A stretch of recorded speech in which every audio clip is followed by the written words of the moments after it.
আমাদের যে হাতিয়ারগুলি হারাই গেছে এগুলির উদ্ধারের জন্য আমরা একটা সার্কুলার দিচ্ছি এবং আমরা একটা প্রাইজও ডিক্লেয়ার করতেছি। অস্ত্র উদ্ধারে 5 লাখ টাকা পুরস্কার ঘোষণা করেছেন স্বরাষ্ট্র উপদেষ্টা lieutenant general of Mohammad Jahangir Alam Chowdhury.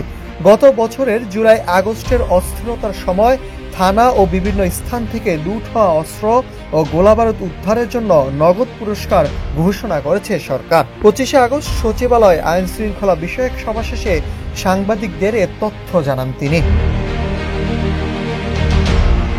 স্বরাষ্ট্র উপদেষ্টা বলেন, পুলিশের লুট হওয়া অস্ত্র ও গুলির বিষয়ে তথ্য দিলে 5 লাখ টাকা পুরস্কার দেওয়া হবে।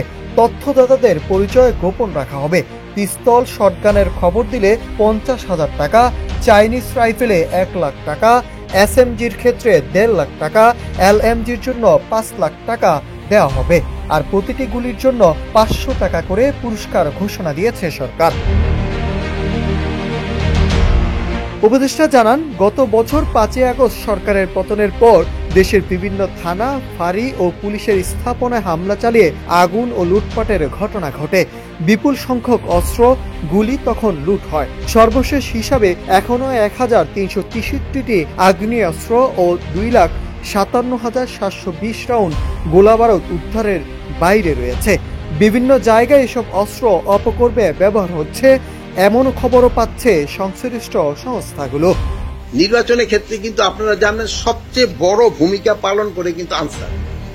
নির্বাচন প্রসঙ্গে তিনি বলেন, রাজনৈতিক দল ও জনগণ যখন নির্বাচনমুখী হবে তখন আইন শৃঙ্খলা নিয়ে কোনো সমস্যা থাকবে না। সবার সহযোগিতায় আমরা শান্তিপূর্ণ ও সুষ্ঠু নির্বাচন আয়োজন করতে পারব।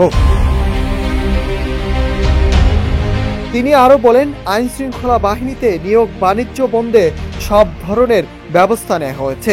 কোথাও অনিয়ম দেখলে জানাবেন।